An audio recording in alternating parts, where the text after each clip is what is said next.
सबसे बड़ी बात यह है कि आप जिसको स्टॉक मार्केट का करेक्शन मान रहे हैं या क्रैश मान रहे हैं, वो ना तो करेक्शन है ना क्रैश है।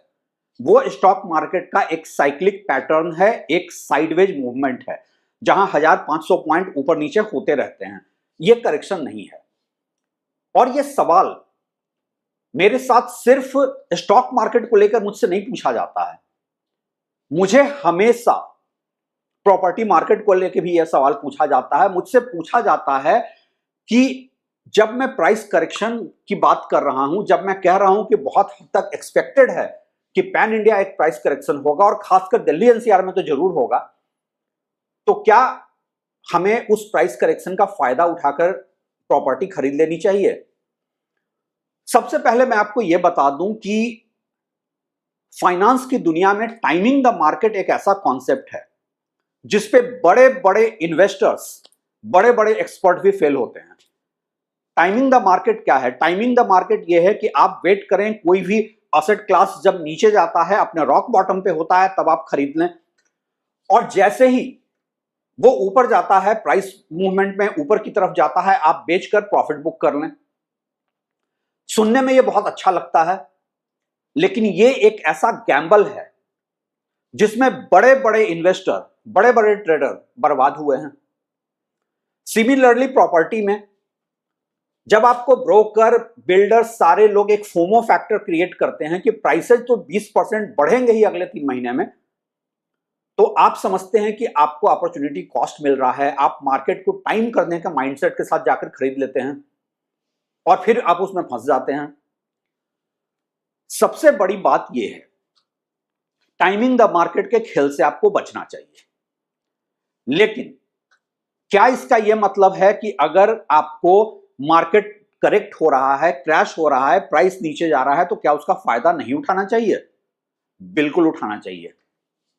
मैं खुद भी स्टॉक मार्केट को डे टू डे बेसिस पे ट्रैक करता हूं और जब भी कोई स्टॉक मेरे रडार में नीचे की तरफ होता है, मैं खरीद लेता हूं।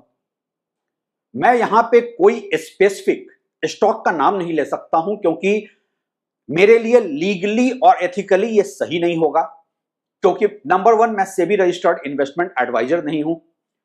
दूसरी बात, मैं यूट्यूब की दुनिया में इंफॉर्मेशन और एजुकेशन पर्पस से काम करता हूं, मैं यहां कुछ बाइंग सेलिंग नहीं करता हूं। तो मैं आपको स्पेसिफिक एडवाइस तो नहीं दूंगा, लेकिन हां, यह जरूर बताऊंगा कि फायदा मैं भी उठाता हूं। मेरे रडार में जो स्टॉक्स होते हैं, मैं उसको पूरी एनालिसिस करके बैठा होता हूं। इसका क्या फेयर मार्केट प्राइस होना चाहिए, इस कंपनी के पिछले 3 साल के बैलेंस शीट को देखता हूं, कितना प्रॉफिट में है। मैं ये देखता हूं प्राइस टू इनकम रेशियो क्या है उस स्टॉक का। तो पीई रेशियो वगैरह सब कैलकुलेट करके मैं बैठा होता हूं, और जब मार्केट नीचे की तरफ जाता है और मुझे लगता है अपॉर्चुनिटी कॉस्ट है, तो मैं खरीद लेता हूं। अगर आप इतने एनालिसिस कर सकते हैं तो आपको मार्केट का फायदा उठाना चाहिए, बिल्कुल उठाना चाहिए। लेकिन अगर आप फाइनेंशियली उतने एजुकेटेड नहीं हैं, उतने अवेयर नहीं हैं, तो आपको इस तरह के गैम्बल से बचना चाहिए। टाइमिंग द मार्केट में आप बर्बाद भी हो सकते हैं। सपोज आपने कोई ऐसा स्टॉक खरीद लिया जो आपने देखा कि अचानक से 30% नीचे है, और आपने ये असेस नहीं किया कि वो हाईली वैल्यूड स्टॉक था और उसको उस प्राइस पे आना ही था। वो प्राइस फर्दर नीचे की तरफ जा सकता है, तो फिर आप डूब जाते हैं। आप सबसे पहले खुद एनालिसिस करना शुरू करें, और अगर आप उतने फाइनेंशियली अवेयर नहीं हैं या फिर आप उतना टाइम नहीं दे सकते, तो फिर आप एक्सपर्ट एडवाइस पे जाएं। आप डायरेक्ट स्टॉक मार्केट में जाने की बजाय म्यूचुअल फंड के रास्ते से जाएं, एसआईपी करें। वहां पे एक्सपर्ट्स जो हैं, हालांकि एक्सपेंस रेशियो थोड़ा वहां बढ़ जाएगा आपका, लेकिन वहां पे वो एक्सपर्ट्स काम कर रहे हैं। खुद से आप तभी एंटर करें जब आपको स्टॉक एनालिसिस करना आता है। सिमिलरली प्रॉपर्टी मार्केट में आपको जब भी कोई बताता है कि देखिए प्रॉपर्टी तो अगले 3 महीने में रेडी टू मूव होने जा रहा है, या यहां पे बगल में कोई हाईवे आने जा रहा है और 30% बढ़ जाएगा, 40% प्राइस बढ़ जाएगा, आप आज बुक कर लें, आप उसी समय उस डील को वहीं पर रोक दें। ये वो वेस्टेड इंटरेस्ट हैं जो आपको मिसलीड कर रहे हैं। अगर एक बिल्डर, अगर एक ब्रोकर अगर एक इन्वेस्टर ये जानता है कि इस प्रॉपर्टी का प्राइस शॉर्ट शॉर्ट 30% 40% बढ़ रहा है अगले 3-4 महीनों में, तो वो आपको क्यों इन्वेस्ट कराएगा? वो खुद क्यों नहीं इन्वेस्ट करके उसका फायदा उठाएगा? वो आपको मिसलीड इसलिए कर रहा है कि वो आपके पैसे के साथ गैम्बल कर रहा है और बीच में अपना प्रॉफिट बुक कर रहा है। और साथ में जो आपको ये बताया जाएगा, देखिए प्रॉपर्टी कभी डेप्रिशिएट नहीं करती है। मैं आपको इतना बता दूं, हर असेट क्लास के साथ एक रिस्क फैक्टर होता है। फॉर एग्जांपल, एक कार आप शोरूम से लेकर बाहर निकलते हैं, उसका 20% डेप्रिसिएशन उसी समय हो जाता है। आप 10 लाख की कार खरीदने के 1 महीने बाद बेचने चाहें, 8 लाख से ज्यादा कोई ऑफर नहीं करेगा। वो आपको बताएंगे प्रॉपर्टी में ऐसा नहीं होता है। गलत। बिल्कुल प्रॉपर्टी में भी ऐसा होता है, क्योंकि जब आप एक प्रॉपर्टी खरीदते हैं, सपोज 1 करोड़ की प्रॉपर्टी आपने खरीदी, आपने 7% का स्टैंप ड्यूटी दिया, 5% का जीएसटी दिया, तो 12% डिप्रिसिएट तो उसी समय हो जाता है। क्या अगले महीने में, 1.5 महीने में 12-15% का एप्रिसिएशन प्रॉपर्टी में हो जाएगा? अगर आप सेकेंडरी मार्केट में रेडी टू मूव भी खरीदने जाते हैं, 7% का स्टैंप ड्यूटी देते हैं और तकरीबन 5-7% आप उसके रेनोवेशन पे खर्च करते हैं, उतना डेप्रिसिएशन आपका उसी समय हो जाता है। तो टाइमिंग द मार्केट एक बहुत डेंजरस गेम है। अनलेस कि आप असेट क्लास को समझते नहीं हो, आप असेट क्लास के साइक्लिक पैटर्न को रीड नहीं कर सकते हो, आपको एंटर नहीं करना चाहिए।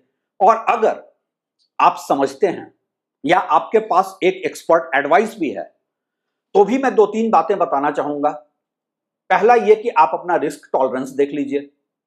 ऐसा नहीं हो कि आपने जो असेस किया है कि मैं 3 महीने में इतना प्रॉफिट आ ही जाएगा, और वो नहीं हो और प्राइस फर्दर नीचे चला जाए तो आपका पैसा स्टकअप हो जाए।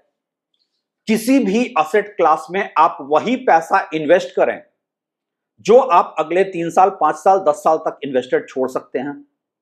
आप अपना रिस्क प्रोफाइल बहुत अच्छे से असेस करके जाएं। आप रिस्क टॉलरेंस देखकर जाएं कि आप कितना लॉस बियर कर सकते हैं। और सबसे बड़ी बात है, ये जो मार्केट के साइक्लिक अप एंड डाउन का पैटर्न है, वो पैटर्न एवरेज इंडियंस के लिए है ही नहीं, क्योंकि इंडिया में फाइनेंशियल लिटरेसी की बहुत कमी है। सिमिलरली प्रॉपर्टी प्राइसेज में आपको चाहे जितना मिसलीड किया जाए, सही प्राइस एस्टिमेट करना आपके बस का नहीं है, क्योंकि एक प्रॉपर्टी के प्राइसेज बहुत सारे फंडामेंटल फैक्टर पे डिपेंड करते हैं। तो मैं ये नहीं कहता हूं आप फायदा नहीं उठाएं, या तो आप अपना फाइनेंशियल अवेयरनेस नॉलेज बढ़ाएं और तब उसका फायदा उठाएं, या आप एक्सपर्ट एडवाइस लें। और एक्सपर्ट एडवाइस लेते समय बहुत केयरफुल रहें कि आप किसी एक्सपर्ट के पास गए हैं या किसी वेस्टेड इंटरेस्ट के पास गए हैं। म्यूचुअल फंड में तो थोड़े बहुत आपको अच्छे एक्सपर्ट एडवाइस मिल भी जाते हैं। प्रॉपर्टी मार्केट की बात करें तो जितने एक्सपर्ट्स बैठे हैं वो बेसिकली वल्चर्स हैं, वो बिल्डर के कनेक्टेड पार्टी हैं, एजेंट हैं, वो वेस्टेड इंटरेस्ट हैं। तो फिर मैं यही कहूंगा, आप मार्केट के साइक्लिक पैटर्न का फायदा उठाएं, बट बी वेरी केयरफुल कि आप क्या करने जा रहे हैं, क्योंकि पैसे कमाने में आपको बहुत वक्त लगे होंगे, गमाने में वक्त नहीं लगता है। और यही वजह है कि मैं टाइमिंग द मार्केट के हमेशा वैसे खिलाफ बोलता हूं। आप पुराने मेरे वीडियो जाकर देख सकते हैं, मैंने टाइमिंग द मार्केट पे भी एक वीडियो किया था।